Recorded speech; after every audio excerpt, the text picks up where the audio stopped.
we need to focus on two angles. And the one angle, and those have to happen in parallel. So one angle is we really have to curb corporate control in the global food system.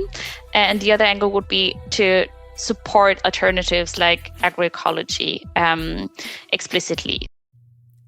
You're listening to the Chakula podcast. Jambo, hello. Welcome to another episode of the Chakula podcast. The Chakula podcast is a podcast of the Root to Food Initiative, and the Root to Food Initiative is a program of the Heinrich Boell Foundation, Nairobi office. We work on agroecology and pushing for the realization of the human right to food in Kenya by proposing agroecology as a means and as a solution. I'm your host, Felicitas Mwalia. Today's episode, we are diving into the complex and interconnected web of the global food system, exploring how it's broken and how this affects countries in the global south. To better understand the global food context and its impact, we are delighted to have Lena Luig, who happens to be my colleague. She's the head of International Agriculture Policy Division at the Heinrich Boell Foundation in Berlin. Good to have you on the show, Lena. This is finally happening, so perhaps the floor is all yours to share with our listeners who Lena is and what does Lena do at the Heinrich Boell Foundation head office when it comes to matters of food and farming systems. Thank you.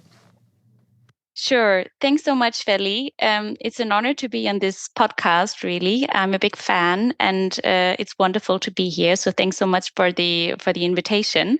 So yes, my name is Lena Luig. I'm working for Heinrich Boell Foundation in Berlin at headquarters. I've joined Heinrich Boell Foundation about a year ago and was working for a German development NGO before that.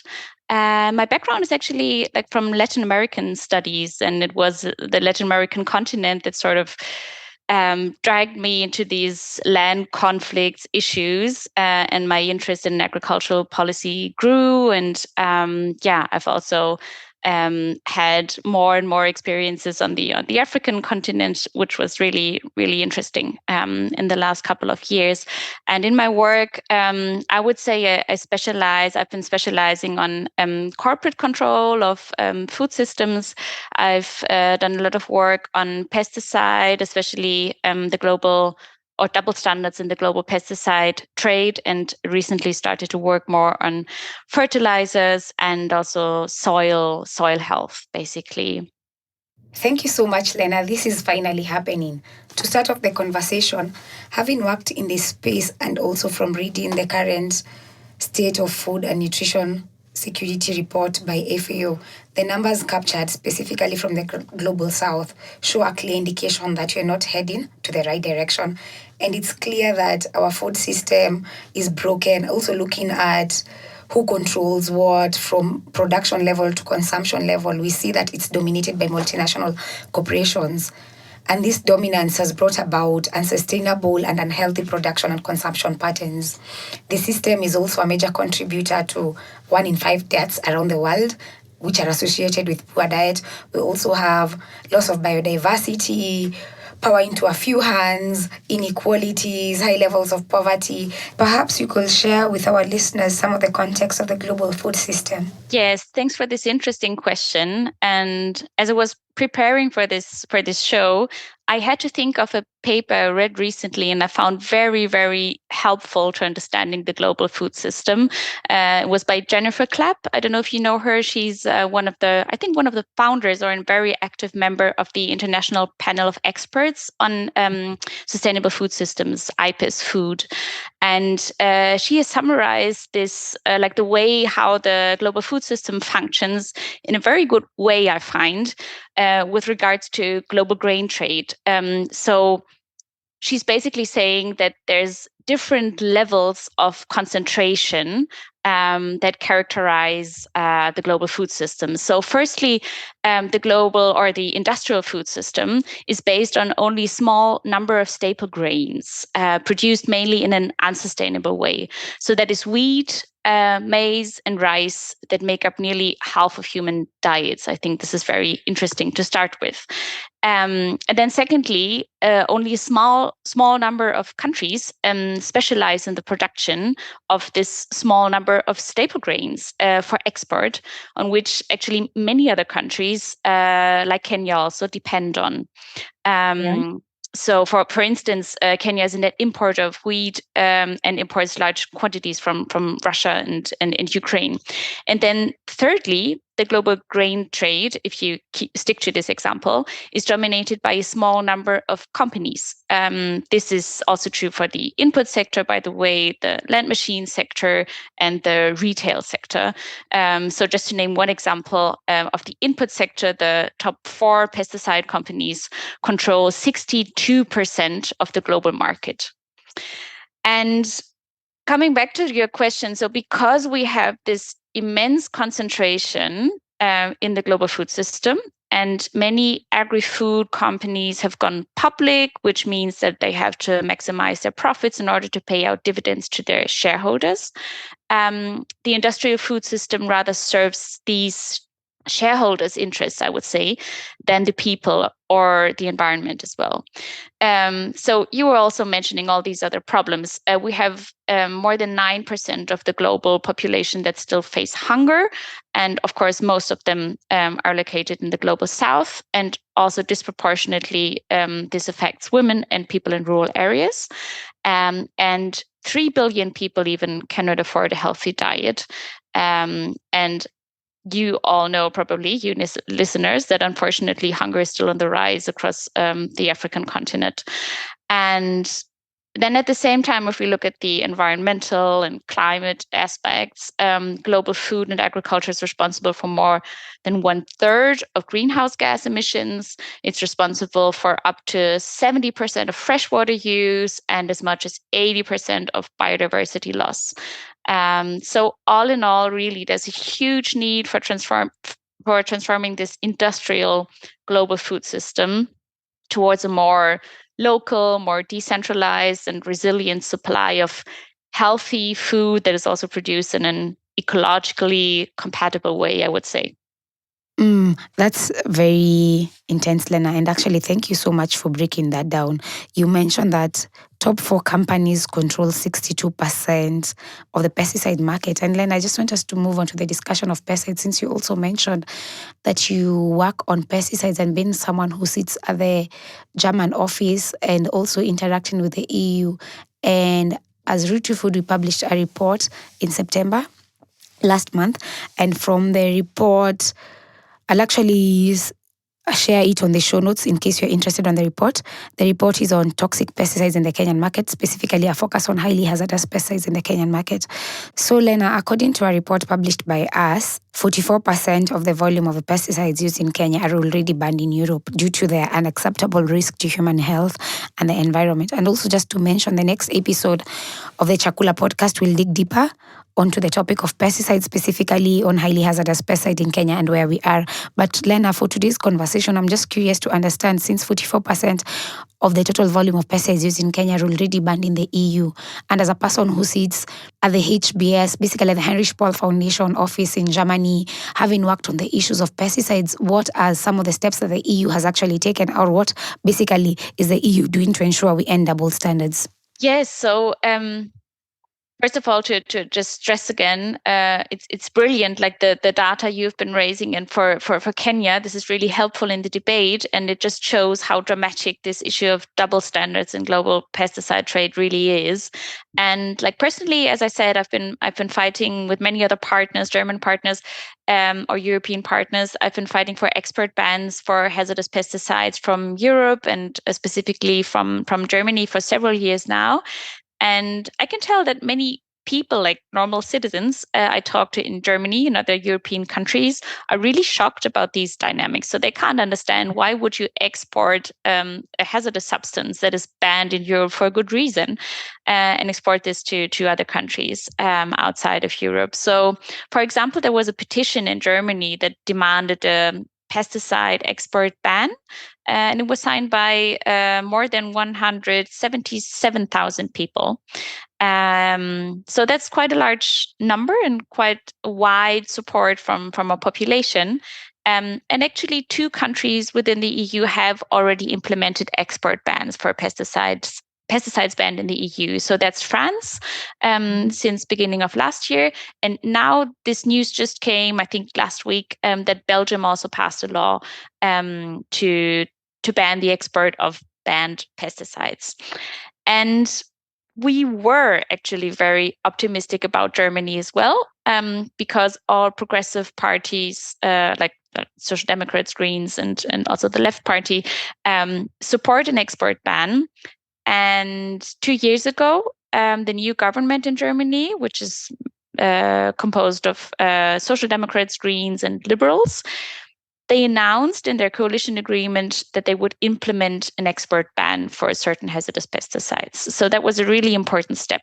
However, in Germany, the industry's lobby is very, very strong.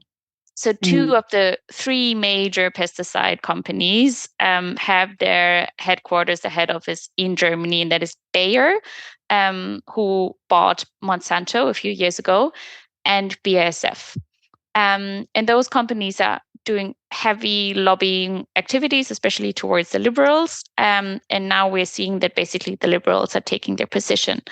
So at the moment, really, I can say this is going on now. The liberals are blocking the German export ban. And civil society organizations are really doing their best to keep the pressure up. And if we look at EU level, unfortunately, the industry's lobby is also really gaining support, especially after the Russian invasion into Ukraine. So the industry, the farmers associations, so the large farmers associations, and the conservative and right-wing parliamentarians, they sort of formed an alliance, I would say, against all Green Deal policies. And they're claiming that we need more pesticides and more fertilizers in order to feed the world, basically.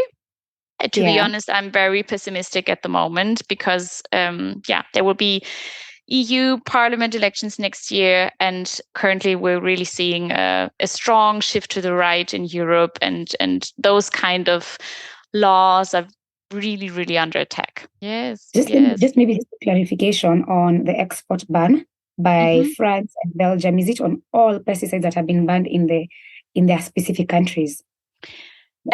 So pesticide active ingredients are banned at EU level, and then it's the member states that can organize the registration of certain pesticide products. So it's this like 2-level process. And when it comes to I can only answer this in detail for the French law, because the Belgian law is so new, and I don't know the details actually. But for the French law, I know that this export ban only applies to formulated pesticide products. So this is already an important step, but we definitely see that what we actually need would be an export ban for the pure active substances as well, because we know that from many European countries, companies would not only export formulated products, pesticide products ready to sell, but they would also export just the active substances so that those can be formulated in other countries. So this is an important thing we have to consider, that if we want export bans, we should have export bans also for active ingredients. That's very interesting, Lena, that the conversation right now, it's all about more fertilizers and more pesticides, basically as a solution to hunger and the current hunger situation, and as a solution to achieve, basically as a way to achieve zero hunger. But Lena, we've been seeing large agribusinesses benefiting from some of these challenges that we've been facing when it comes to food insecurity and food security, while small-scale farmers and consumers are left vulnerable. So I just want us to have a discussion on crisis profiteering, as only 4 multinationals companies control over 70% of the seed and pesticide markets, and only 50 manufacturers account for 50% of global food sales, while just 4 Western companies dominate international agriculture trade. What does this mean for small-scale farmers, and how are these profits being generated, and what does this mean for prices and food availability? Yes, I think the pricing issue is very, very relevant in these food price crises that we are seeing, that we have been seeing before also. So I would like to start with some numbers on this like crisis profiteering issue. So firstly, there was some great research done by Grain and IATP who looked at the profits of fertilizer industries in 2022. And they found out that the nine largest fertilizer companies had generated a profit margin of 36% in 2022. So more than a third of their sales were pure profits. This is just incredible. And by the way, also in the last food price crisis in 2008-9, it was mainly fertilizer companies that were like the largest profiteers. I will come to the why later. And then I also looked into the pesticide sector. So, for example, Bayer's agricultural division, it's Bayer Crop Science, increased its earnings by 82% in 2022 compared to the previous year. And they made a profit margin or their profit margin climbed up to 27%. And then if you look at BASF, the earnings of the agricultural solutions division were up 71% compared to the previous year. So really large increases of their profits.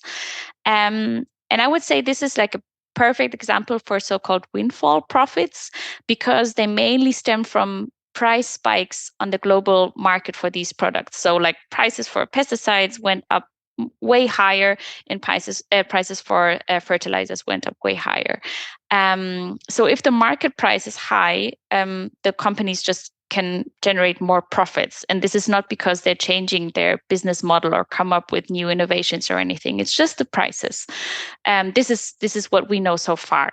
There might be more research afterwards, because this is very complex, of course, but this is what we know so far. And this is what we also know from the last food price crisis concerning the fertilizer issue. And it's interesting to see also that the production costs, when we look at fertilizer, the production costs went up higher. They increased a lot because the main ingredient for making nitrogen fertilizer is fossil gas, mainly, or other fossil fuels, because this process, this so-called Haber-Bosch process to make ammonia, is so energy intensive. So you need a lot of fossil energy to make nitrogen fertilizer, and the energy cost spiked. The price spiked, but still they were making those huge profits because the fertilizer prices also spiked. So this is like the dynamics of those windfall profits, and generally, I would say that it is the agricultural and food industry workers, as well as the consumers, that are basically paying the price for these profits. Because in general, it's important to say that those profits are only made possible because so far the industrial food systems can rely on cheap natural resources, on cheap energy, mostly fossil energy, as I said, and also cheap labor. Yeah, and then I could also go into detail when it comes to Germany or EU. I don't know if that's interesting, because in Germany, for example, the retail sector is also highly concentrated. So you only have 4 supermarket chains, that still control 85% of the German market. Highly concentrated. And there was a study recently by 2 competition economists that came to the conclusion that in Germany, about a third of the food price increases in recent years could be traced back to the market concentration in retail. So that's a lot. And then across the EU, you see this huge food price inflation. And more actors are sort of arguing that not only in the agri-food sector, but also in other sectors, that companies' profits are largely responsible for the inflation in Europe. So, for example, there was an analysis by the International Monetary Fund published June this year that came to the conclusion that company profits were ultimately responsible for 45% of inflation in the Eurozone, which is a lot. Yeah.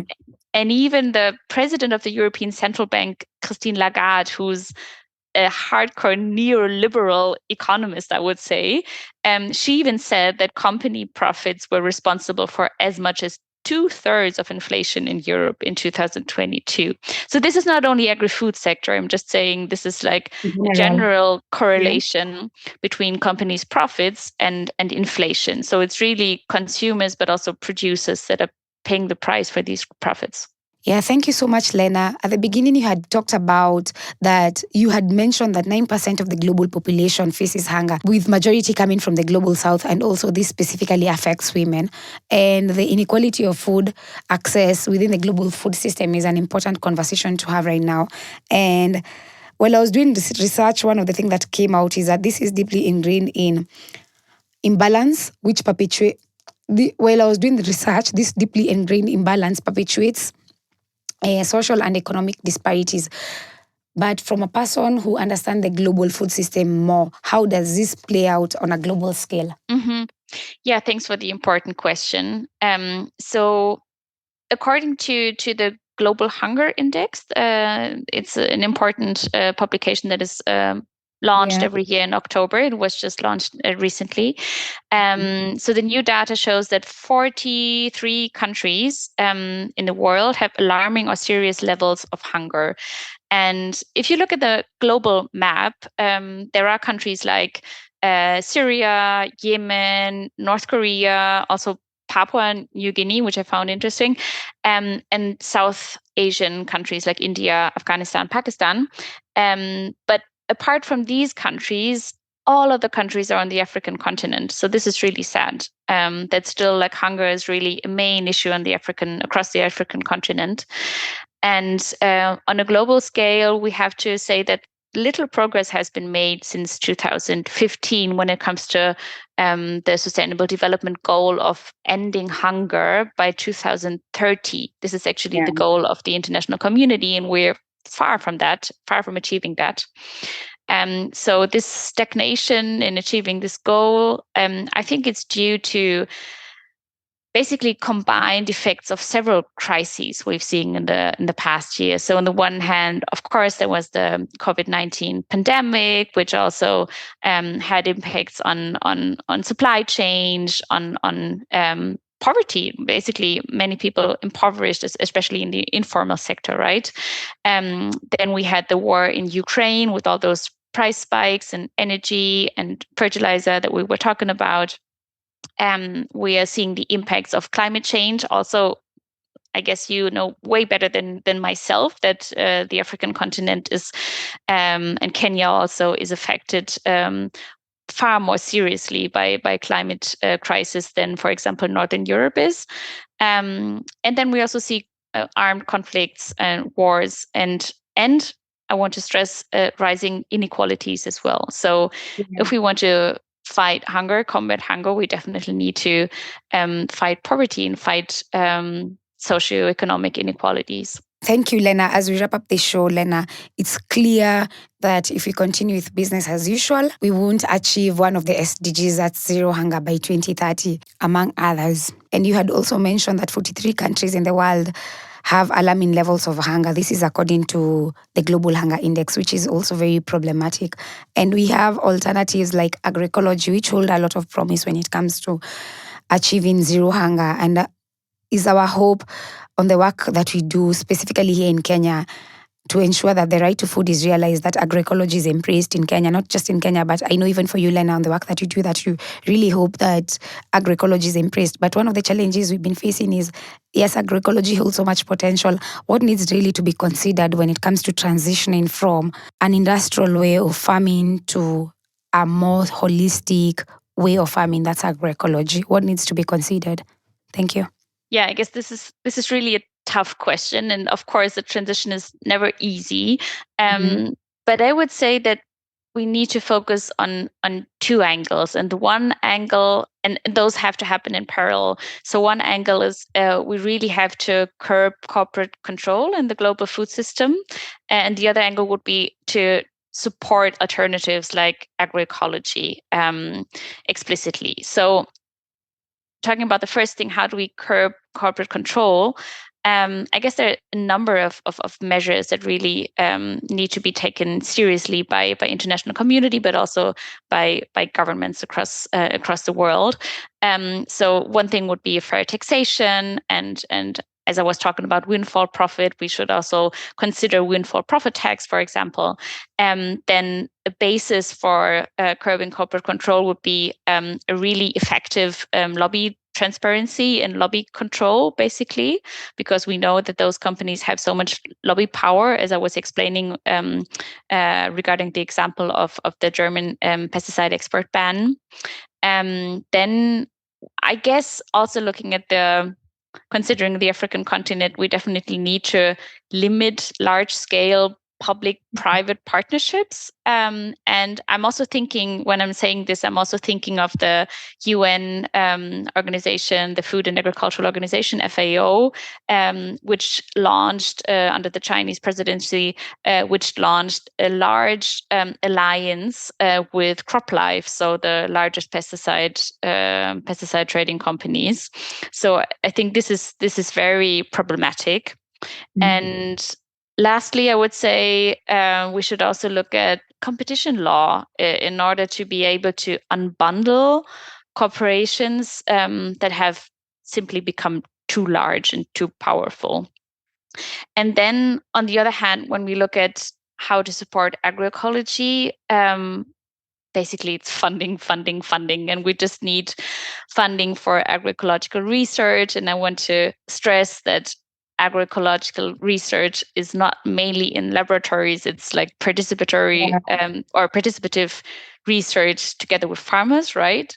And we definitely need to shift subsidies away from GM or hybrid seeds, chemical fertilizers, chemical pesticides, to organic fertilizers, and also to train small-scale farmers or also larger farmers in agroecological methods. I think this is key, and we definitely have to invest in this transition.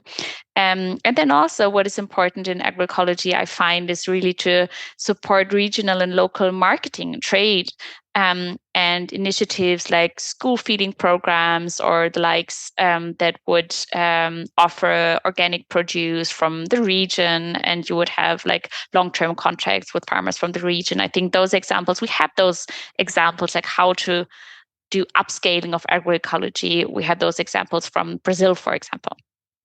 And as I said before, we definitely have to lift people out of poverty and fight inequalities. I think this is key.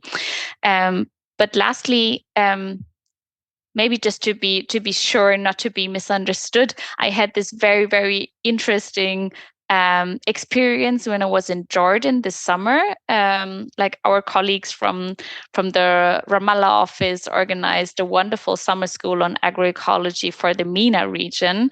And I was basically saying the same things there, but I got the impression that, of course, it makes such a difference. Like, if you say we want to curb corporate control, and for this curbing corporate control, we need more regulation and we need a strong state.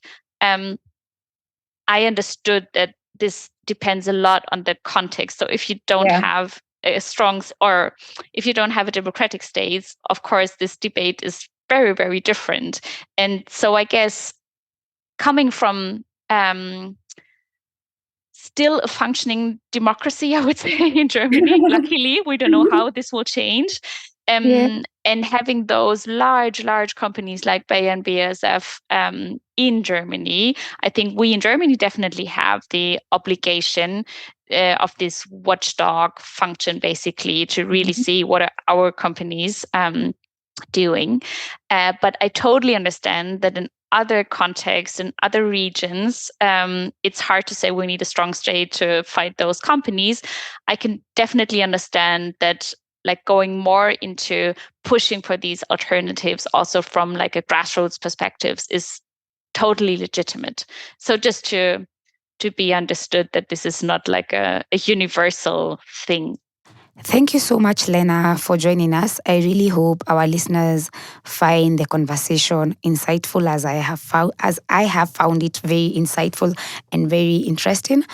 And yeah, I really also like what you've said at the end on how agroecology and how basically on how support of agroecology looks like and the need of upscaling agroecology. Thank you so much. Asante, shukrani, danke schön. Thank you. No, it's wonderful. Thanks so much. It was a very interesting conversation. Very good questions. Thank you. And thank you so much for making the time to join us. We really appreciate it, Lena. Thank you, Feli. Asante sana.